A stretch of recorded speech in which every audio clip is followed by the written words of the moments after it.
Goeiemôre en welkom in God se huis. Dankie dat jy inskakel vir nog 'n erediens van NG Ventersdorp Oos.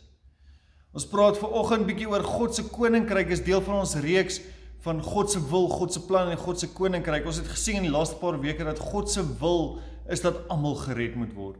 Dat niemand verlore sal gaan nie, maar dat almal die ewige lewe sal hê.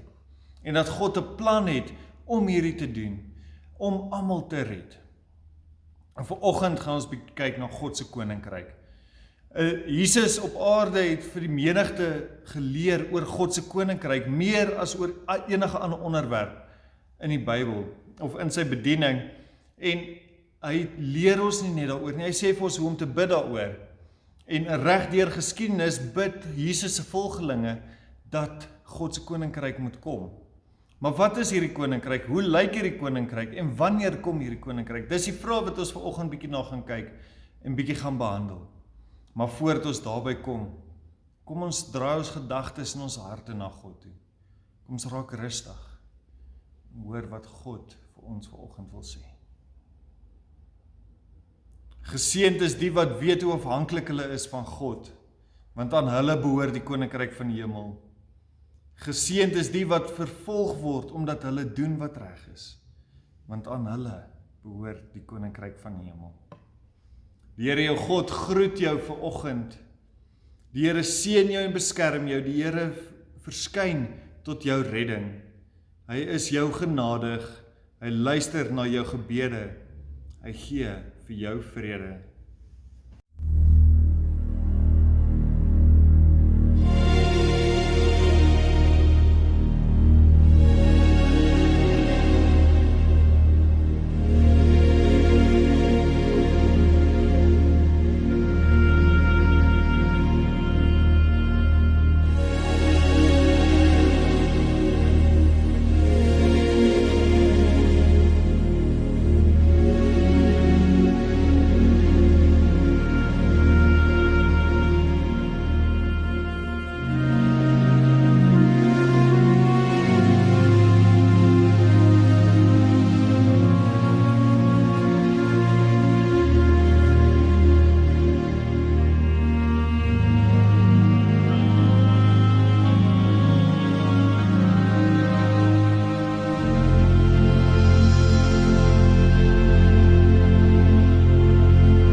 So, as ons hierdie reeks mee werk, is daar een ding wat ek regtig gesien het, een vers wat regtig vir ons elke week na vore gekom het. Belangrike vers wat ons moet onthou, en dis Matteus 6 vers 10, waar daar staan: Onse Vader wat in die hemel is, laat u naam geheilig word, laat u koninkryk kom, laat u wil ook op die aarde geskied, net soos in die hemel. Ons het begin praat oor God se wil, en toe praat ons oor God se plan, en nou is ons by God se koninkryk. En as ek na hierdie teks kyk, is dit duidelik dat hierdie goed nie afskeidbaar van mekaar is nie. Dat hierdie 3 temas saam met mekaar moet loop. Dat toe Jesus ons geleer het hoe om te bid, het hy seker gemaak dat ons verstaan dat God se koninkryk en God se wil hand aan hand loop. As ons kyk na wat is God se wil, dan is God se wil sodat elkeen gered sal word, dat niemand verlore sal gaan nie, maar dat elkeen die ewige lewe sal bereik. 'n ander manier dan om dit te sê sal wees, die wil van God is dat elke persoon die koninkryk van God sal behaal. Maar nog steeds, wat is die koninkryk van God? Daai geel klaar groot antwoord, maar wat is die koninkryk van God? Hoe lyk die koninkryk van God? Die eerste ding wat ons moet verstaan is, hoe het Jesus dit gebruik? Wat het Jesus bedoel as hy gepraat het van die koninkryk van God? Waarna het hy verwys? En dis wat ons gaan kyk, as ons gaan kyk in die Grieks, as Jesus die woord koninkryk gebruik, dan gebruik hy die woord basileia. En hierdie woord kan vertaal word op 2 maniere. Die een vertaal ons met koninkryk, of ons vertaal dit met heerskappy. Nou, in die ouer vertalings is dit vertaal met koninkryk, en die nuwer vertalings kry ons heerskappy. Dit maak nie regtig saak wat jy gebruik nie, want soos ons nou sal sien, beteken hulle altyd op die einde van die dag dieselfde. Die eerste een, koninkryk, is 'n ryk wat beskou word as onder die beheer van 'n bepaalde persoon. In hierdie opsig is dit God. En heerskappy is om in beheer of op die oppergesag te wees oor mense of 'n gebied. Nou dit klink baie dieselfde, maar die een verwys spesifiek na die gebied toe, en die ander een verwys na die mens toe, of die oppergesag toe. Nou in hierdie geval is dit dat Jesus is die oppergesag en wat regeer oor die spesifieke gebied. Nou maak nie saak hoe jy die woord gebruik nie, en die Onse Vader kan ons dit dan juist so lees: Vader, laat u naam geheilig word, laat u koningsheerskappy begin. Maak nie saak hoe jy dit lees nie. Op die einde van die dag kom dit daarop neer dat God in beheer is. En die belangrikste om hiervan te besef is, wat Jesus probeer leer het, is oor sy koninkryk, oor God se koninkryk, is dit God wat beheer. Is dit God wat in beheer is van elke ding wat gebeur. Nou dit klink dalk bietjie voor die hand liggend, maar ek moet dit sê, want dit is belangrik om te besef, dat God se koninkryk beteken God is in beheer. Die volgende vraag wat ons dan nou vra, is, hoe lyk God se koninkryk? Die antwoord op hierdie vraag kry ons in Openbaring 21 vers 1 tot 4, waar daar staan: Toe het ek 'n nuwe hemel en 'n nuwe aarde gesien, want die eerste hemel en die eerste aarde het verbygegaan en die see het nie meer bestaan nie. Ek het ook die heilige stad, 'n nuwe Jerusalem van God af, uit die hemel sien neerkom. Die nuwe Jerusalem was soos 'n bruid wat vir haar eggenoot mooi gemaak is. Ek het toe 'n kragtige stem van die troon af hoor sê: Kyk, die tentwoning van God is nou onder die mense opgeslaan. Hy sal by hulle bly en hulle sal sy volk wees, en God sal self by hulle wees as hulle God. Hy sal elke traan van hulle oë afvee, en die dood sal glad nie meer bestaan nie. Ook hartseer of smartkrete of pyn sal glad nie meer bestaan nie. Die ou dinge het verbygegaan. In hierdie gedeelte sien ons hoe die koninkryk van God gaan lyk. Soos 'n bruid wat mooi gemaak is vir haar eggenoot. In die koninkryk van God gaan daar nie meer pyn wees nie, daar gaan nie meer dood wees nie, daar gaan nie meer smart wees nie. Al hierdie goed gaan goed van die verlede wees. God sê, of hierdie teks sê, dat God elke stukkie traan van ons oë gaan afvee, hy gaan ons troos. Meer is dit, die beste deel hiervan is dat ons sing in hierdie teks dat God by ons gaan wees, sy tentwoning is hier by ons. Hy gaan nie wees soos 'n leier wat ons net op 'n TV sien en net hy is daar ver nie.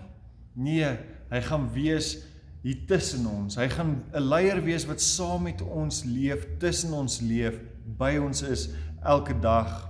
Verder oor hoe die koninkryk van God lyk, kry ons dit in die lewe van Jesus. Jesus kom lewe en hy gee vir ons 'n voorsmaakie van hoe die koninkryk van God gaan lyk.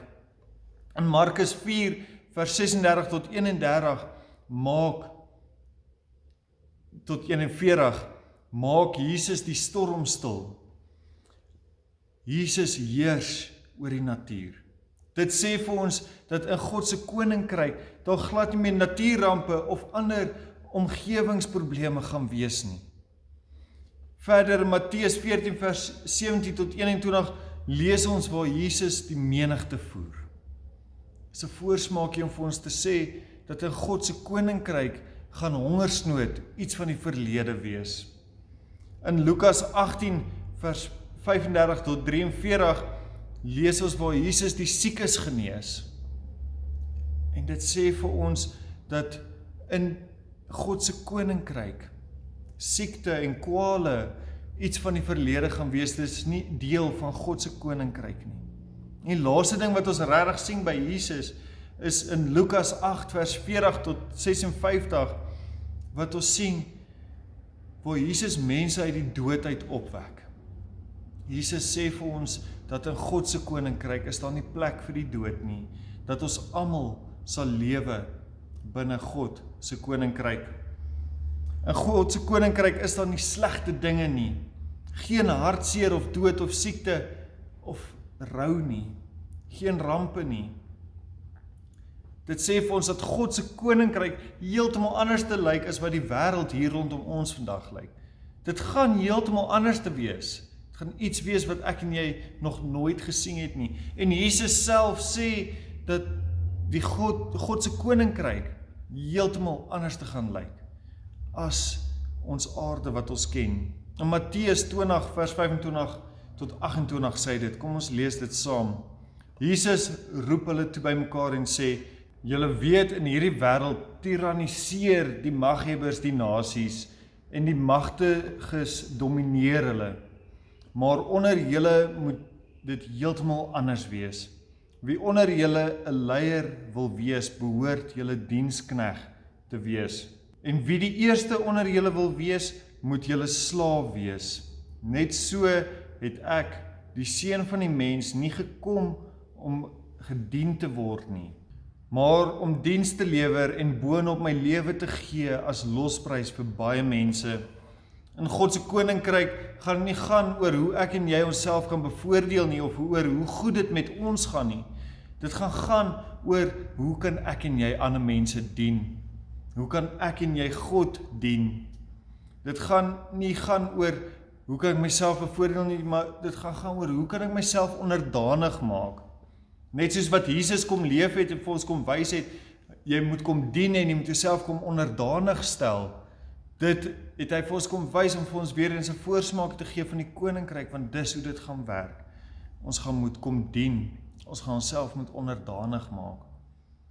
So om die vraag te antwoord, hoe lyk God se koninkryk? Dit sal 'n plek wees waar almal mekaar dien, waar niemand meer seer het nie, waar niemand meer hartseer het nie, maar waar ons saam met God gaan leef. Die laaste vraag is, wanneer is God se koninkryk, of wanneer kom God se koninkryk? En dit is eintlik die verkeerde vraag om te vra. Dis eintlik as ons so dink, is ons besig om die verkeerde fokus te hê.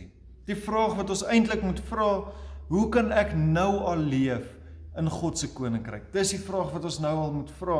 Ons moet vra, hoe is ek nou al besig om te lewe naby God? Om te lewe asof God hier by my is, tussen ons is. Die volgende ding is, ek moet nou al begin leef en sê,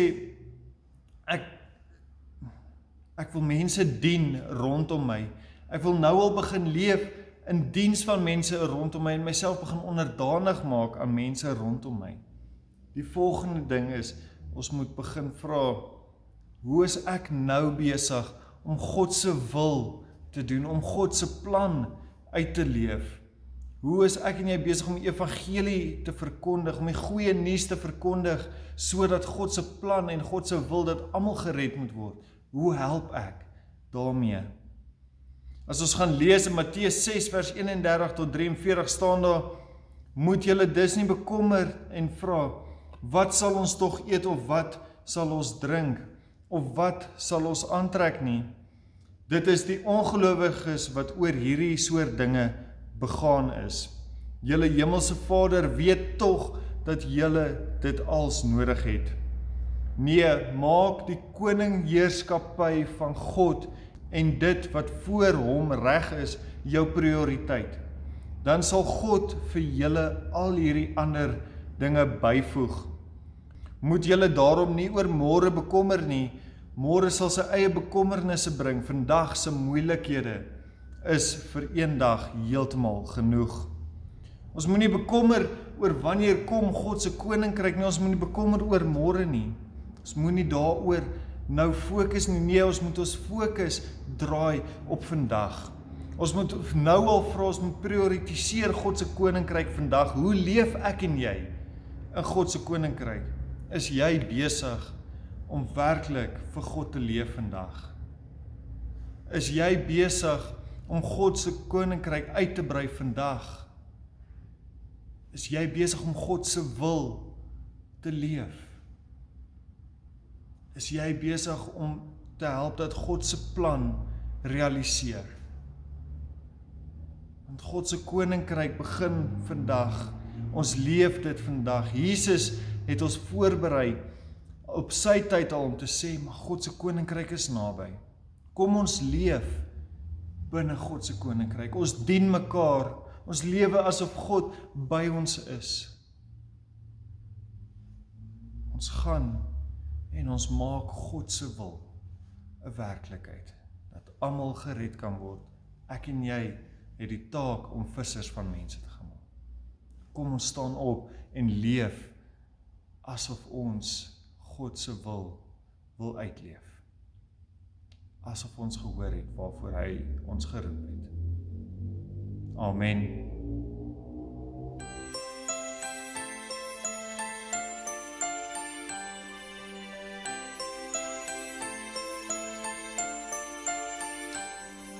Soek allereers die koninkryk van God en sy geregtigheid. Wat julle nodig het, sal die Vader dan vir julle gee uit sy oorvloed.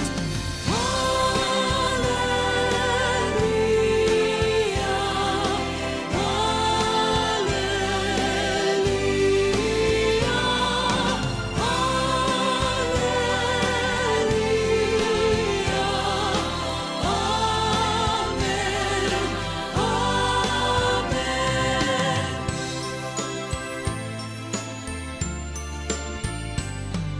Soek allereers die koninkryk van God en sy geregtigheid.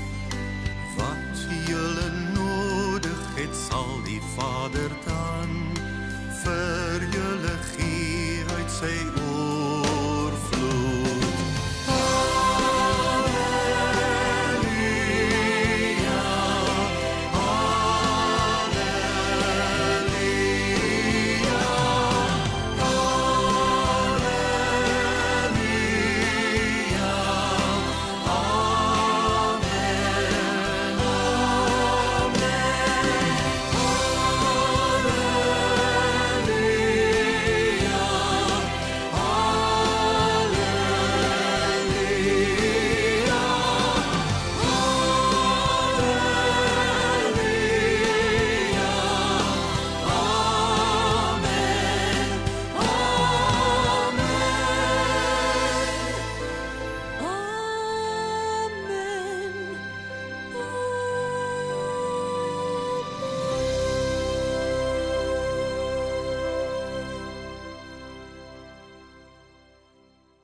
Kom ons bid saam.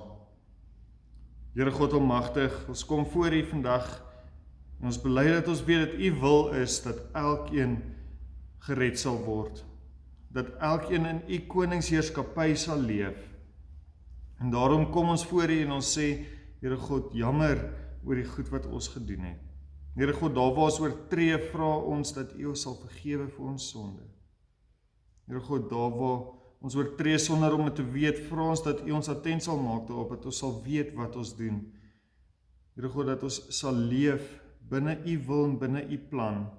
Dat ons sal leef met U as ons mikpunt. Dat U koninkryk vir ons belangrik sal wees. Here God, dat ons prioriteit sal wees om na U koninkryk te soek. Dat ons nou sal leef asof ons klaar daar is. Dat ons sal leef en omgee vir die mense rondom ons. Dat ons die mense rondom ons sal prioritiseer en onsself onderdanig stel en hulle sal dien, Here God. Net soos U het. Here God, gee dat ons nooit sal vergeet dit wat U vir ons gedoen het nie. Here God, dat U eerste kom dien het. Daarom wil ons dit teruggee. Ons wil terugdien, want U het ons eerste gedien.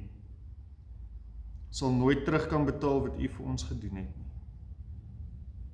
Ons loof U, ons prys U vir dit wat U vir ons gedoen het. Here God, wys ons waar ons moet betrokke raak by U plan. Wys ons waar U wil hê ons moet U wil uitleef. Here God, en laat ons opgewonde raak vir die koninkryk van U wat reeds hier is. Wat ons reeds nou kan uitleef. Maak ons opgewonde vir U. Dat ons elke dag opstaan en U loof en prys. In U naam, amen. Die Here jou God wil jou seën. Mag die Here jou God jou genadig wees. Mag die Here jou God jou seën met vrede. En mag jy God se teenwoordigheid voel elke dag waar jy ook al gaan binne sy koninkryk. Amen. Lekker dag vir elkeen van julle.